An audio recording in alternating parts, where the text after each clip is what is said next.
இன்றைக்கு பிட்ஸா செய்ய போகிறோம்.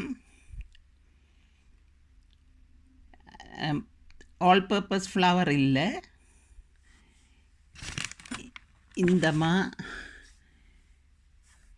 டிங்கிள், ஆனால் இது இங்கிலீஷில் ஸ்பெல்ட்ன்னு சொல்லுவீனா. இதில் 250 கிராமும் எங்களோட சப்பாத்தி மாவில் 280 கிராமும் போட்டு 500 கிராமில் நான் பிட்ஸாவுக்கு மாக்குழச்சி காட்டுறேன்.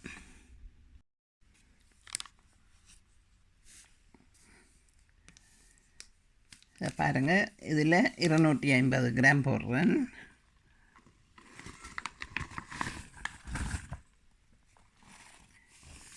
இருநூற்றி 58 வந்துட்டது. ஓகே, இப்போ 250 கிராம் போட்டிருக்கேன். இதில் இதே போல் சப்பாத்தி மாவில் 250 கிராம். இது சப்பாத்தி மா. இதில் இப்போ நான் 280 கிராம் இதில் எடுத்து போடுறேன்.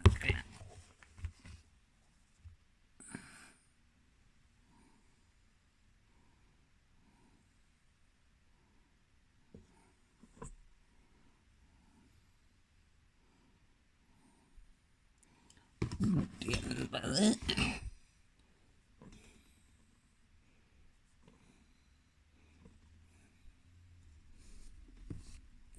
50 கிராம்.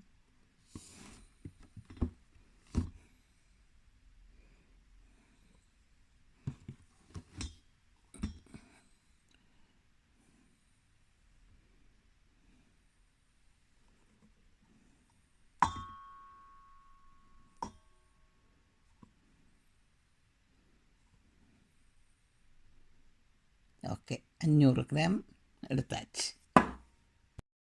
இப்போ நான் பிட்ஸா குழைக்க இந்த பேக்கெட் ஈஸ்ட் எடுத்திருக்கிறேன். அதோட அளவு 7 கிராம். அதோட பட்டர், ஒரு மேசக்கரண்டி அளவுக்கு பட்டர் எடுத்திருக்கிறேன்.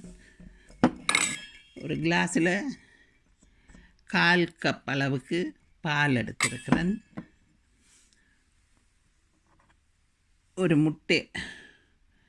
முட்டை எடுத்திருக்கிறேன். இதோட சுகர், 1/2 தேக்கரண்டி சுகர், உப்பு 1/2 மேசக்கரண்டி உப்பு, மற்றது இந்த தண்ணி. நான் இப்போ 400 மில்லிலிட்டர் எடுத்திருக்கிறேன். இளஞ்சூடு, விரல் வச்சா இளஞ்சூடாக இருக்கிற தண்ணி. ஆனால் குழைச்ச பிறகு இவ்வளவு தண்ணி யூஸ் பண்ணியிருக்கேன்னு சொல்கிறேன். முதல்ல இப்போ சீனி, உப்பு, ஈஸ்ட், அதோட கொஞ்சம் தண்ணி, சுடுதண்ணி, இந்த இளஞ்சூடு தண்ணி விட்டு ஊற வைப்பேன்.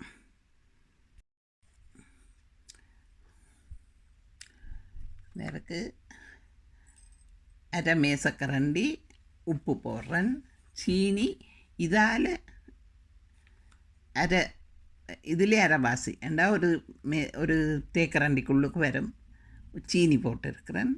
உப்பு, சீனி, ஈஸ்ட் இவ்வளவு போட்டாச்சு. இவ்வளவத்தோட கொஞ்சோண்டு தண்ணி, சுடுதண்ணி, இளஞ்சுடு தண்ணி விட்டு ஊற வையுங்க. இவ்வளோ தண்ணி விட்டு ஊற வச்சுட்டு கரண்டியால் கலந்துட்டு ஊற வச்சா அது கொஞ்சம் எடுத்துகிட்டு வரும். இதுக்குள்ளே இது ஊறின பிறகு தான் நாங்கள் மாவுக்குள்ளே விட்டு குழைக்கணும். ஒரு முட்டையும் எடுத்து வச்சுருக்கிறேன். ஒரு முட்டை இது ஊறின பிறகு குழைக்கைக்குள்ளே முட்டையை சேர்ப்பேன். இதில் இப்போ ஈஸ்ட்டும் சீனியும் உப்பும் கலந்துட்டேன். இதுக்குள்ளே ஒரு மேசக்கரண்டி அளவுக்கு எண்ணெய் விடுவோம். ஓகே, அதில் விட்டாச்சு. மற்றது பால் ஒரு 100 மில்லிலிட்டர் பால். மற்றது இந்த பட்டர் ஒரு முட்டை, இவ்வளவும் இதுக்குள்ளே போடுவோம். பட்டர் போட்டாச்சு. இனி முட்டை முட்டை நீங்கள் இதுக்குள்ளே போடலாம், இல்லை மாவுக்குள்ளே போட்டும் அடிக்கலாம்.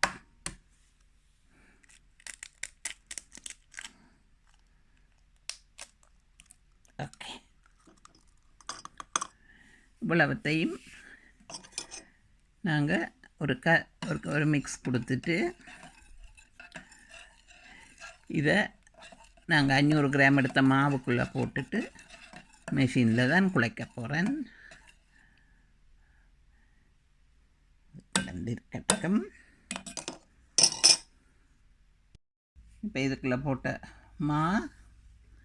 மாவுக்குள்ளே நாங்கள் இந்த கலந்து வச்சிருக்கிற வெள்ளத்தையும் விடுவோம்.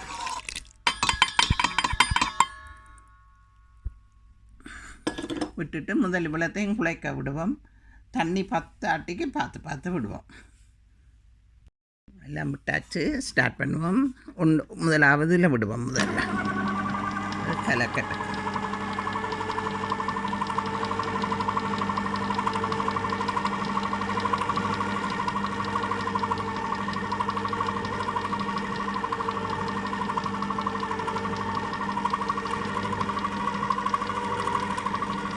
இப்போ கலந்து கொண்டு வருது.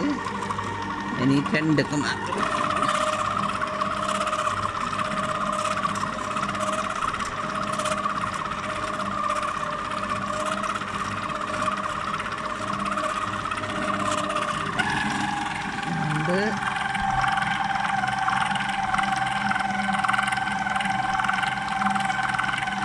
ஓகே, ஓரளவு குழஞ்சு அடுத்த தண்ணி விடைக்குள்ள விட்ட தண்ணி பத்தாது, திருப்பி கொஞ்சம் தண்ணி விடும்.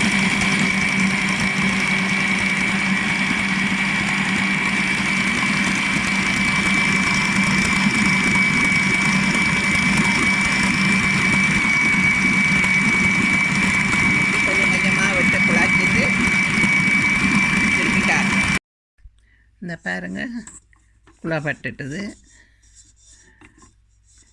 இதுக்கு நாங்கள் இன்னொரு சொட்டு தண்ணி விடலாம். கணக்கே இல்லை, இவ்வளவு தண்ணி விடலாம். அதோடு சேர்த்து ஒரு அரை மேசக்கரண்டிக்கு எண்ணெய் விடுவோம். எண்ணெய் விட்டால் இன்னும் கொஞ்சம் வடிவாக பிறண்டு குழச்சி வரும். பாருங்க, ஸோ இவ்வளோ போதும்.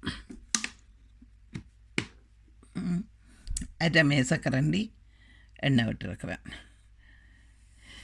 இனி ஒருக்கா திருப்பி குழைக்கணும். இவ்வளோ நேரம் நான் 3 நிமிஷம் தான் குழைச்சேன்னா இன்னொரு 2லிருந்து 3 நிமிஷம் குழைக்க விடுவோம். கையால் குழைச்சா கூட நேரம் குழைக்கணும். இது ஓகே. என்ன பாருங்கள், எல்லாம் வடிவாக பிறண்டு குழைச்சோன்னு வந்துட்டுது.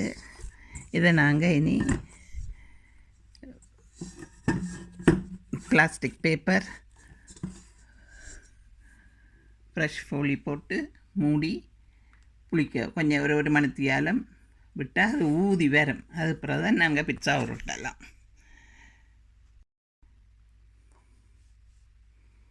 இப்போ தண்ணி அளவு பாருங்கள், 2.5 மில்லி, இப்போ 250 மில்லி லிட்டர் தண்ணி மிச்சம் இருக்குது. 400 தான் எடுத்தேன் நான். மொத்தமாக எனக்கு தேவைப்பட்டது 150 மில்லி லிட்டர். அதாவது 100 மில்லி லிட்டருக்கிட்ட ஈஸ்ட்டுக்குள்ளே விட்டு கரைச்சினான். அதுக்கு பிறகு 50 மில்லி லிட்டர் விட்டது. எண்ணெய் முதல்ல ஒரு கரண்டி அதுக்குள்ளே இந்த ஈஸ்ட்டுக்குள்ளே விட்டேன்னா அரை கரண்டி திருப்பி மெஷினுக்குள்ளே விட்டு குழைச்சது. பால் 100 மில்லி லிட்டர்.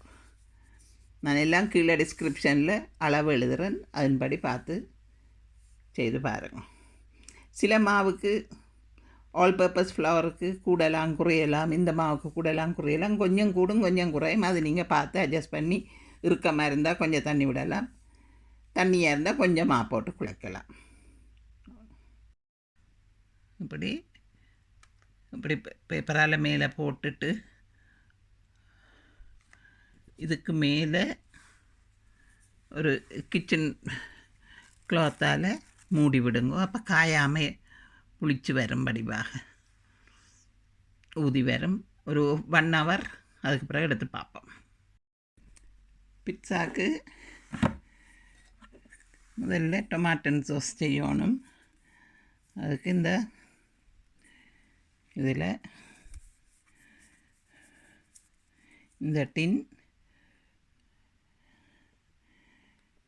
இதுக்குள்ளே டொமாட்டின் வந்து சின்ன சின்ன துண்டு துண்டாக சோஸுக்குள்ளே இருக்கும்.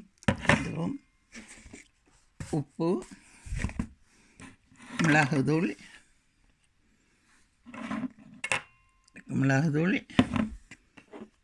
ஒரிகானோ,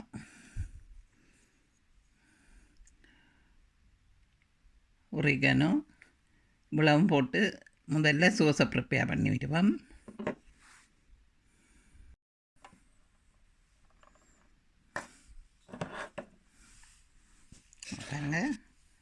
டொமாட்டின், உப்பு, மிளகுத்தூள், ஒரிகானோ 3 போட்டாச்சு.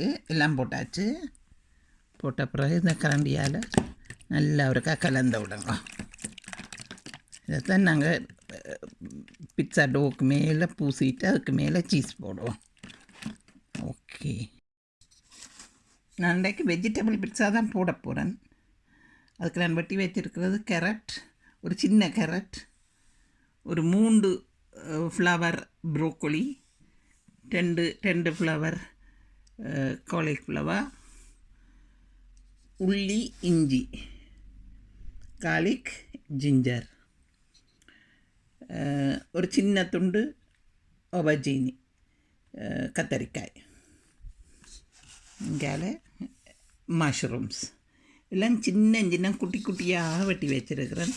உங்களுக்கு பெருசாக வேணுமென்னா பெருசாக வெட்டிட்டு ஒருக்கா ஃப்ரைங் பேனில் போட்டு வதக்கிட்டு போடணும். இல்லாட்டி வேகிறது கொஞ்சம் கஷ்டமாக இருக்கும். இப்படி சின்ன வெட்டி போட்டால் ஒன்றும் செய்ய தேவையில்லை. இப்படி சின்ன வெட்டிட்டு எல்லாத்துக்கையும் இதுக்குள்ளே உப்பையும் மிளகுத்தூளையும் போட்டு ஒருக்கா கையால் நல்லா இப்படி கலந்து விடுங்க. கலந்து விட்டுட்டு பிறகு பிட்சாவுக்கு மேலே போடலாம். இந்த மரக்கறியோடு உங்களுக்கு விருப்பம் வேண்டால் சுக்கீனி போடலாம். பெல் பப்ரிக்கா, சிவப்பு, மஞ்சள் வெட்டி போட்டால் கொஞ்சம் கலர்ஃபுல்லாக வடிவாக இருக்கும், டேஸ்ட்டாகவும் இருக்கும். அதுகள் உங்களுக்கு விருப்பமான மரக்கறி வெட்டி போடலாம். ஆனால் எல்லாம் சின்ன சின்னனாக வெட்டி போடுங்க. ப்ரிஃபர் ஃப்ரெஷ் மரக்கறி. ஃப்ரீசரில் இருக்கிற போட்டால் தண்ணி வரும். இந்த பாருங்கள், கொஞ்சம் மிளகுத்தூள், உப்பு 2 போட்டிருக்கேன். அளவுக்கு உங்களுடைய அளவுக்கு போட்டுக்கொள்ளுங்க. மற்றது ஸ்பெஷல் சொல்ல வேணும், நான் பச்சை மிளகாய் 2-3 பச்சை மிளகாய் போட்டு வச்சுருக்கேன். ஏன்னா எனக்கு உரைப்பு விருப்பம். உங்களுக்கு உரைப்பு விருப்பம் என்றால், இல்லை என்றால் பச்சை மிளகாயை அவாய்ட் பண்ணுங்க. க்ரீன் சில்லியை மற்ற சாமான்கள் எல்லாம் போடலாம். 1 மணித்தியாலம் ஆகிட்டுது. பிட்சா பாருங்க ஊதி சாஃப்டாக வந்துட்டுது. இனி இதில் எடுத்து பிட்சாவை உருட்டுவோம்.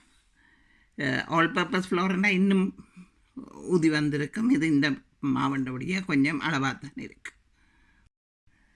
பாருங்கள், இதுக்கு மேலே கொஞ்சமாக இப்படி தூவிட்டு அது பிறகு பிட்சா உருட்ட தொடங்குவோம்.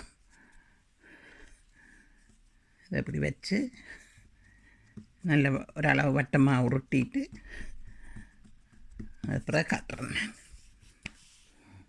இந்த பிட்சா பேக் பண்ணுற இதுக்கு இதில் கையில் கொஞ்சம் பட்டர் எடுத்து இந்த பாருங்க, இந்த மூலைகளுக்கு கொஞ்சம் பூசி விட்டால் தான் நாங்கள் பிட்சாவை மாவை போடைக்குள்ள ஒட்டும் வடிவாக, இல்லைன்னா கலண்டு கொண்டு வந்துடும்.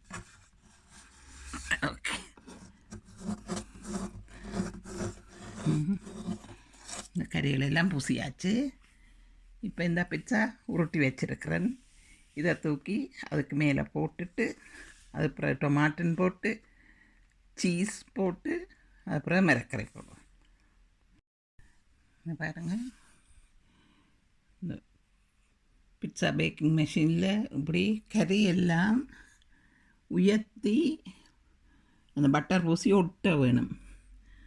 அப்போ தான் மரக்கறியிலேருந்து வர தண்ணி அங்கே வெளியே போகாமல் இருக்கும். வெளியே போனால் இல்லை தண்ணி ஆகிடும்.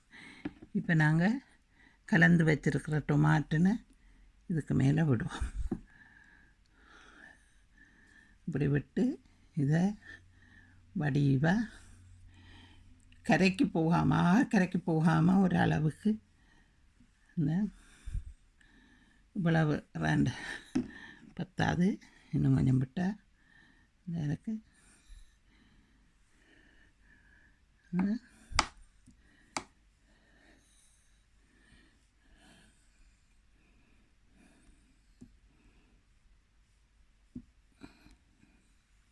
குடியெல்லாம் டமாட்டோ போடைக்குள்ள உப்பு நல்லா குறைச்சி போடுங்க. என்னோட மரக்கறிக்கையும் உப்பு இருக்குது, போடாவிட்டாலே பிரச்சனை இல்லை டொமாட்டனுக்கு. என்னென்னு கேட்டால் மரக்கறியிலும் உப்பு இருக்குது, சீஸிலும் உப்பு இருக்குது, எல்லாத்திலும் உப்பு இருக்கிறபடியாக. ஸோ இப்படி பூசியாச்சு. இனி நான் சீஸ் இப்படி ஸ்க்ரேப் பண்ணி வச்சுருக்கிறேன். இதை போட போகிறேன் இதுக்கு மேலே.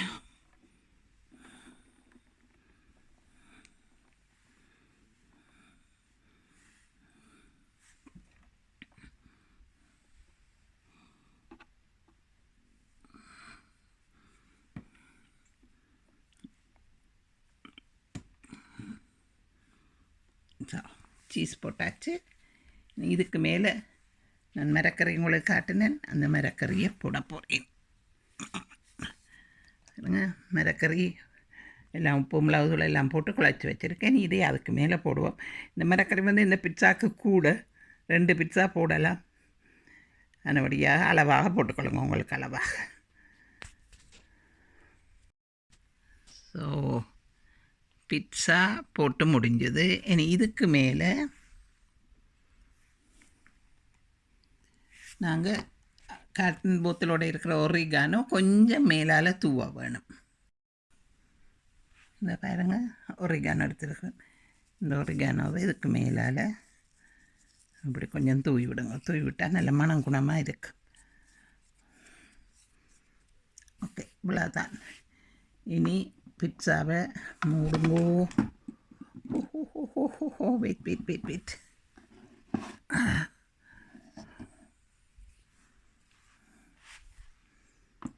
சட மூடுவோம்.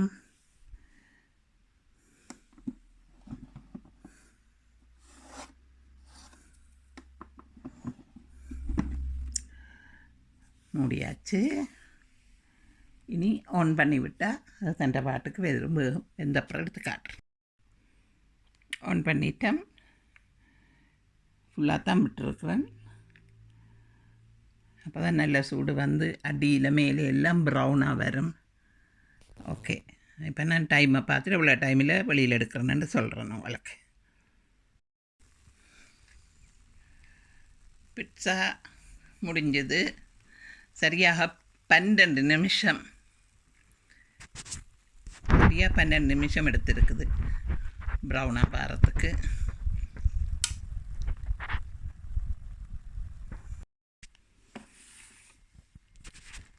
ஹோம்மேட் பிட்சா முடிஞ்சது. 12 நிமிஷம் பேக்கிங் டைம். நீங்கள் ட்ரை பண்ணி பாருங்க. டேஸ்ட்டாக இருந்தால் கமெண்ட் பண்ணுங்க, லைக் பண்ணுங்க, ஷேர் பண்ணுங்க, சப்ஸ்கிரைப் பண்ணுங்க. தேங்க்யூ.